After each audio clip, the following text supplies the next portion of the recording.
Ko sem bil majhen, me je oče vedno vodil na opero in balet, ki so bile dolge predstave in sem jih začel sovražiti, prav zaradi njene dolžine.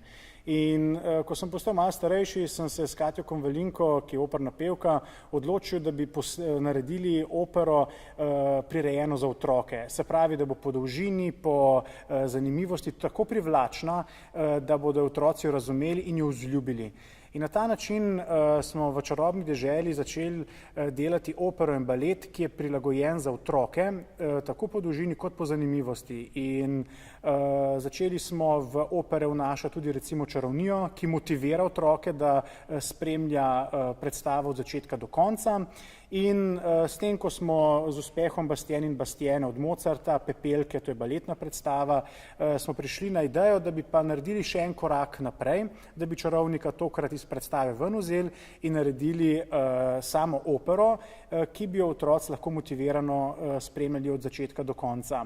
Na ta način smo zelo dolgo, več kot leto in pol, iskali primerno delo, in smo ga tudi našli, to je Rdeča kapica od Cezarja Cuja.